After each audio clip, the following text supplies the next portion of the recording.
बजरंग सोनेवाले जी।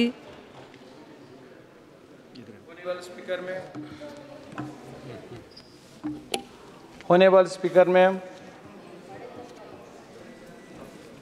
आपने इस देश के लोकतंत्र के सबसे बड़े मंदिर में मुझे बोलने के लिए आज मौका दिया, इसलिए मैं आपको धन्यवाद देना चाहता हूं।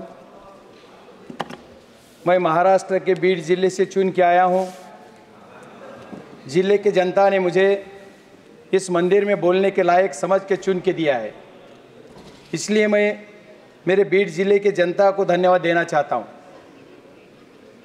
और मैं राष्ट्रवादी कांग्रेस शरद चंद्र जी पवार पक्ष से चुन के आया हूं, जिन्होंने मुझे लोकसभा का टिकट दे के चुन के लाया है। उसका नाम है शरद चंद्र जी पवार साहब, इसीलिए मैं उनको ही धन्यवाद देना चाहता हूं। मुझे यहाँ मेरे जिले के एक किसान का बेटा बोल के मेरी पहचान है, इसीलिए किसानों ने मुझे चुन के दिया, इसीलिए मैं किसानों को भी धन्यवाद देना चाहता हूं।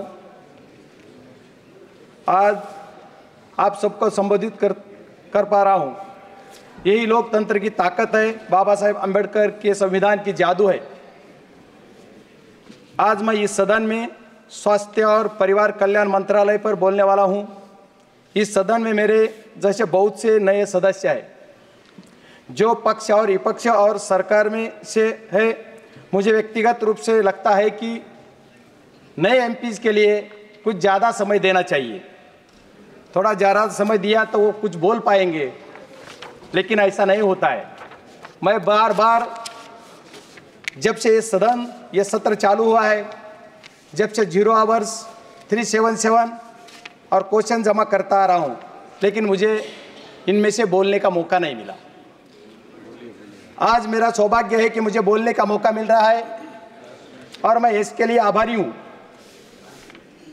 हमारे स्पीकर साहब तो समझदार भी है, अनुभवी भी है और कुर्सी पे बैठ के सत्ता पक्ष वाले को ध्यान देते, विपक्ष वाले भी विशेष ध्यान देते, इसलिए मैं उनको भी धन्यवाद देना चाहता हूँ। माननीय सदस्य जी, मैं जिस निर्वाचन क्षेत्र का प्रतिनिधित्व करता हूँ वो ग्रामीण क्षेत्र है, जहाँ सबसे ज्यादा मराठी भाषा बोली जाती है।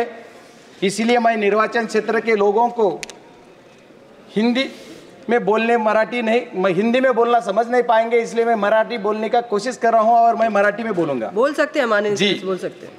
हिंदवी स्वराज्याचे संस्थापक, महाराष्ट्र राज्याचे आराध्य दैवत श्री छत्रपती महाराज यांना माझा मानाचा मुजरा करतो।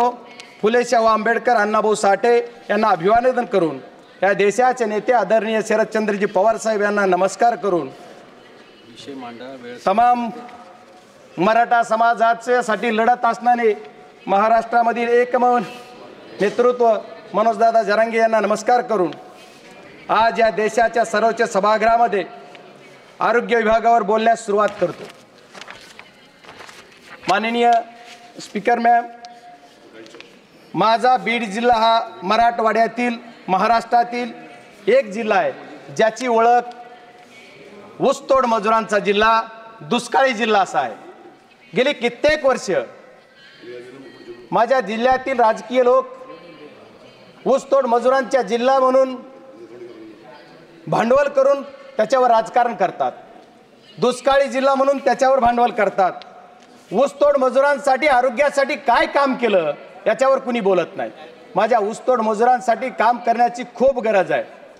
या ऊसतोड मजुरांच्यासाठी महिला असतील, पुरुष असतील, यांना आपलं घरदार सोडून शेतावर जावं लागतं, तिथं ऊस तोडावा लागतो आणि ऊस तोडण्यासाठी त्यांना हातात कोयता घेऊन रात्री अपात्री ऊस तोडावा लागतो, डोक्यावर मुळी, ऊसाची मुळी घेऊन जावं लागतं।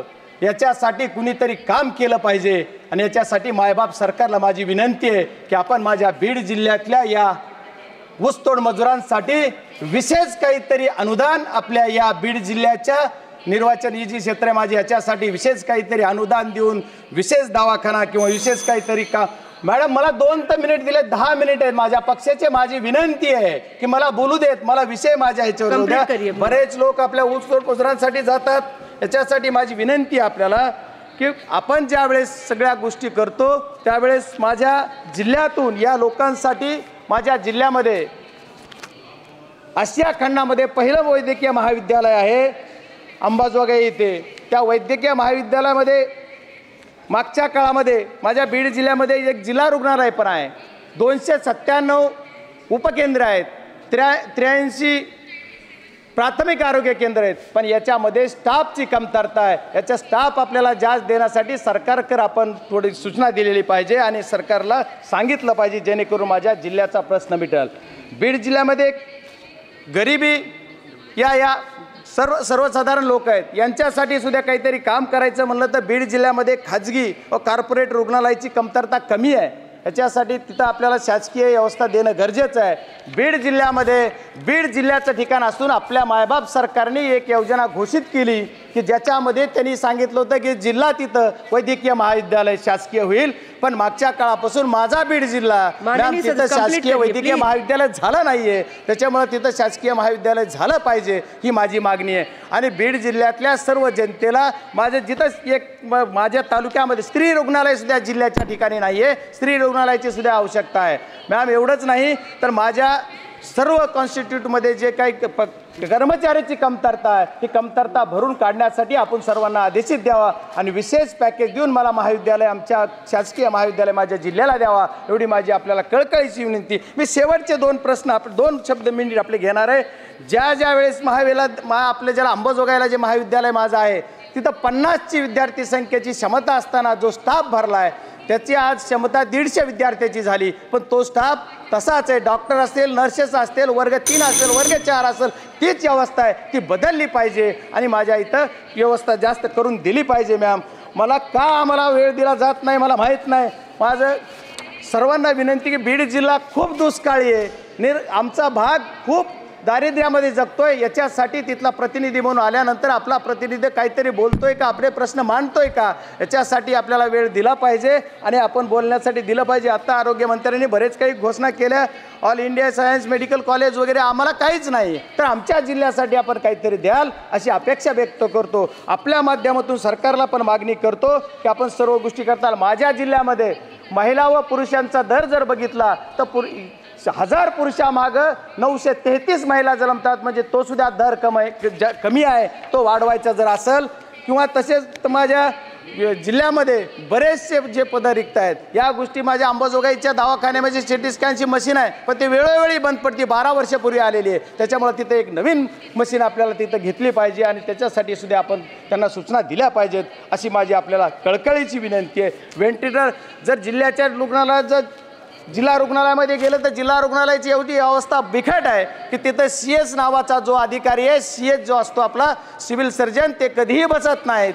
एवढंच नाही तर तिथं त्याची जो दुरावस्था बघितली मी ज्यावेळेस निवडून आल्याच्या नंतर. धन्यवाद माननीय सदस्य, धन्यवाद जी. तर त्या वैद्यकीय महाविद्यालयाबरोबर माझ्या दवाखान्याची व्यवस्था करावी ही माझी विनंती. धन्यवाद.